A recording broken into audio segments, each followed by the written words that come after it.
Hi, my name is Dr. Talia Farshan, and I'm a naturopathic doctor at Medical Options for Wellness, where we specialize in chronic complex diseases like Lyme disease, mold illness, and mast cell activation syndrome. Mast cell activation syndrome, also known as MCAS, is actually the topic I'd like to discuss today. We are seeing it in increased numbers, especially in our patients that are affected by Lyme disease and mold illness. When we discuss this condition, many patients are not as clear as to what mast cell activation syndrome is and what they may need to do to treat it. So what I'd like to do today is go into the background very lightly and focus more on the implementation of a therapeutic diet that can help to treat mast cell activation syndrome. So mast cell activation syndrome is a condition where a mast cell, which is an immune cell in our body, releases an excess of a chemical called histamine. Histamine is most commonly associated with allergies, but in this condition there is an excess of histamine that can actually result in whole body symptoms. Some of the symptoms that you may experience could include migraines and headaches, anxiety, runny nose, skin itching, hives, abdominal pain and bloating, and joint pain, just to name a few. Now, the common thread of all of these symptoms is inflammation. So in order to treat this condition properly, we have to drive down the inflammation, and that can be supported both by diet as well as supplementation or medication.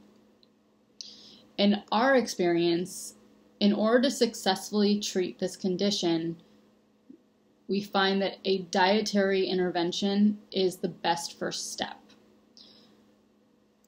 The diet starts to bring down the inflammation by reducing the environmental triggers, and once that's been done, the additional support of supplements and medication can come in to solidify that foundation even further.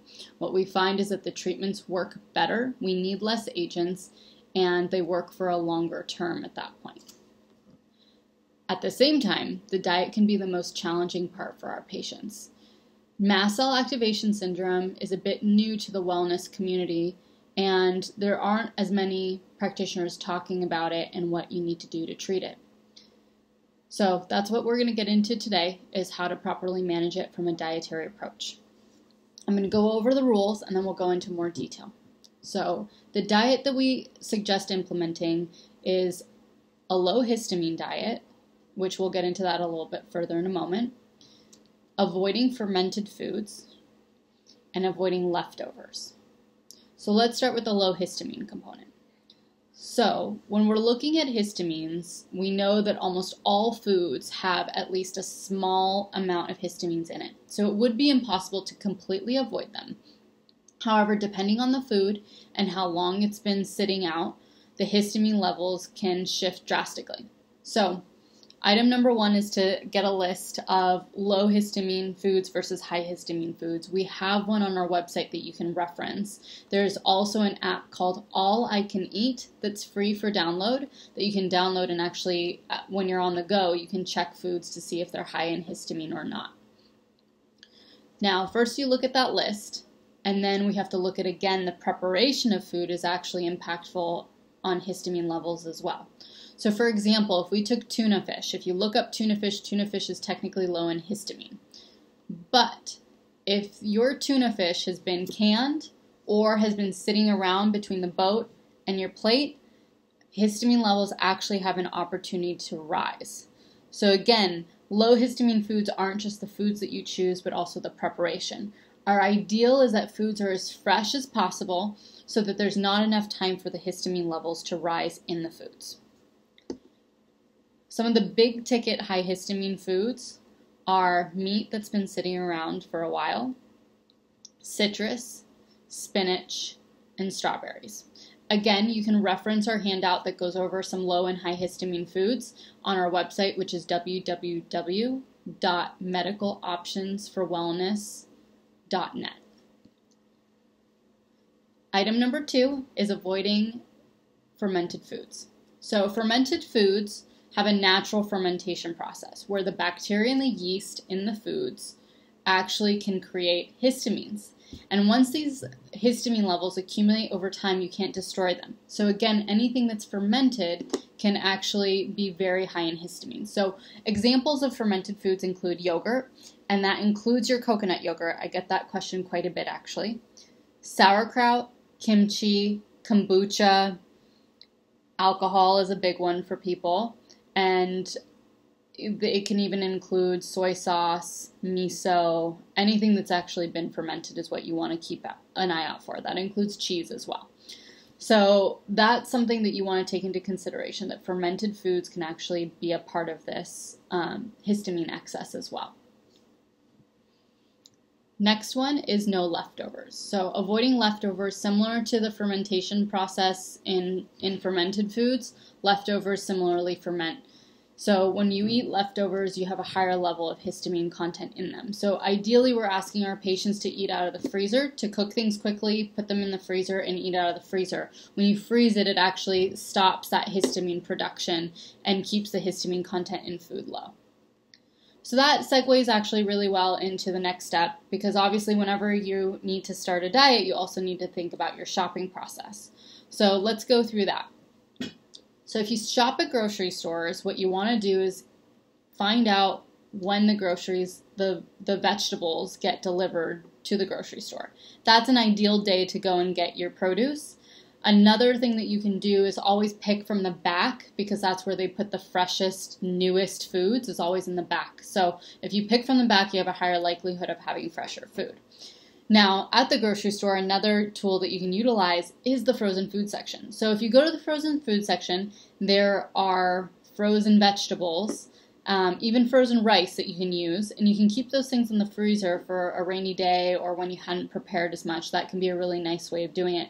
It can also minimize your trips to the grocery store, because if it's sitting in the freezer section, you don't have to go as often. So that could be a strategy that you can use. Depending on your access, farmers markets are a great resource, because you know that it's coming straight from the farmer to the market. So you know that foods are going to be very, very fresh in that scenario. So farmers market is a great option. It's not always accessible to everyone year round, so you might mix it up from one time to the next. The other nice thing about the farmers market is that you know that things are more seasonal because they're available, and that way you know that things are really fresh and they're not being shipped from some foreign country. So that's another thing to consider. The next thing I want to talk about is shopping for meat. So this can be a really tricky part. I've mentioned it a couple times that, meat that sits out can elevate in histamines rather quickly. So a couple things that you can do is you can chat with your butcher, get an idea of when things come in, and have them frozen as soon as you can. Another option is there are some meat delivery services as well that will ship the meat straight to your doorstep. They're usually really great quality meats, and it's another option if you want to minimize going to the store more often. So again, one of the services that you can use is ButcherBox. Another one is called Moink, which is Moink. And these services have a combination of chicken, beef, lamb, salmon, and everything's immediately frozen, so that seems to work out really well for people. So that's something to consider, and you can look into that. Next, so now you have all your groceries, you have your lists, you know what you need. What do you do next? So again, we've been mentioning that food shouldn't be staying out. So you want to make sure you're prepping your food within about 24 hours of getting your vegetables and your produce and your meat and all of that. We want to make sure you cook it pretty quickly. So when you have a busy schedule, busy life, one thing that you may consider is batch cooking one day. So you spend a couple hours, you cook a number of different things, and what you do is you would put them in individual containers so that during the week you can just pull something out really quick and be ready and raring to go. So you could do vegetables separate from your protein, and during the week that gives you the option to mix it up a little bit, because if you make everything in the same container, you're going to be eating the same thing over and over again. But if you batch cook and you're like, I've got my zucchini, I've got my broccoli, I've got my cauliflower, I've got my kale, I've got my salmon, beef, lamb, and you put them in individual containers during the week, you can be like, okay, I want broccoli and chicken, I want salmon, and I want zucchini. And you can kind of switch it up throughout the week that way. And honestly, your week goes by a whole lot faster because you're not really thinking about what you need to eat. You can actually go on a little bit of autopilot with that once you do all the batch cooking. Again, sometimes that doesn't work and you get busy, and that's where I recommend having the freezer section vegetables as backup for when you're like, I just couldn't get it together this week. It is good to have a couple different options of what you can do. Now, when you're cooking, we want to spice things up a little bit. One great way to spice things up is to actually use herbs. Herbs are pretty safe on all of the lists, and you really want to just look at how fresh they are. So you can go to the farmer's market, you can get them, you can go to the store and get them, but like I said, those things actually, they age a little bit faster than other vegetables do, so you do want to make sure you prepare them pretty quickly. So if you have an outdoor garden, it's great to actually have a little herb garden that you can utilize. If you don't have an outdoor garden, you can actually buy the herbs from the farmer's market or the grocery store, chop them up, and put them in ice cube trays. You put them in ice cube trays, you cover it with a little bit of olive oil, and you put it in the freezer. That will freeze your herbs fresh, and you can utilize them in the cooking process during the week or as you go, and that's a nice way to do it. Another option is, and this is a fancy little appliance, but it's by AeroGarden, and they actually have a countertop herb garden. So if you live in an apartment or a condo and don't have access to a yard or a garden, then you can use an AeroGarden. It's a really beautiful little apparatus that just sits on your countertop, and you have fresh herbs just sitting and waiting for you. So that's another option as well. Little spendier, the other two options are easier, but if you do want to consider it, that is a thing that exists. Lastly, one of the biggest questions that we get is, how do I eat out? Now, eating out can be a little challenging because, again, this isn't just having a food list and making sure you're eating it. The preparation is actually really important as well. But there will be occasions where you need to eat out and you need to make the best decisions possible in that moment. So some of the recommendations that we make are, if you eat meat, steakhouses are a good option because you can always get a protein, a vegetable, and some potatoes, and that's always a simple meal that works well with this diet. Mexican food is another one. Again, you get a protein, you get some rice, you get some lettuce, you probably hold on the salsa, and you can do some beans. Some people can tolerate beans, some people don't, so you have to play with that as you go through the diet. And then you can always do 100% corn tortillas, so that's another option. Sushi, we discussed this earlier, but again with sushi, it's a great option, especially if you're doing what they call sashimi, which is just basically the raw fish with no rice. The reason why we say no rice is that sushi rice is usually fermented as well. So what we find is the sashimi works best. Next up is Mediterranean food. Again, you get that protein option, some rice, some vegetables, and it's pretty straightforward. It's really clean. So that's another option for eating out. And lastly, this one's not accessible to everyone, but if it is, it's a great option, but farm-to-table restaurants. So these are basically restaurants that specialize in foods and produces that have been grown within about 100 miles of the restaurant. So that's another option because, again, you know that the freshness is at least there.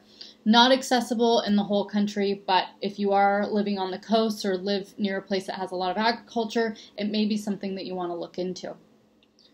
So that concludes the major questions that we get with this diet and with this protocol. And I hope this clarifies a few things for you if you're thinking about starting this diet. And what I'd like to leave you with is a few words of encouragement. This diet's not easy, but if it manages these symptoms, it can make a world of difference. And when you're affected by Lyme and mold, a lot of times you feel like your hands are tied behind your back with a lot of the things that you're experiencing. So to be able to do a diet and be able to manage it on your own, it's actually somewhat empowering as well because you have something that you can do that can help you to control some of these symptoms. And it's interesting to see what starts to improve once people start this diet after a couple weeks. It takes some time. It takes some time just getting used to doing what you got to do. But once you get in the swing of it, you will experience benefits, and hopefully at that point you'll feel very confident that it's something that you need to do. We're here to help. Again, our website is Medical Options for Wellness. The low histamine, high histamine food list is on there, but there's another thing on there. It's a sample menu for a day where I've included recipes and ideas for breakfast, lunch, dinner, snacks. And there's also my Pinterest board, which is www.pinterest.com/Dr. Talia, DrThalia. And I'm consistently updating recipes as I find them, Again, there's not a lot of people talking about low histamine diets or mast cell activation syndrome, but over the last year I have seen more recipes showing up on Pinterest. So as I find them, I'll keep posting them, and I hope this video has been helpful for you, and have a lovely day. Bye.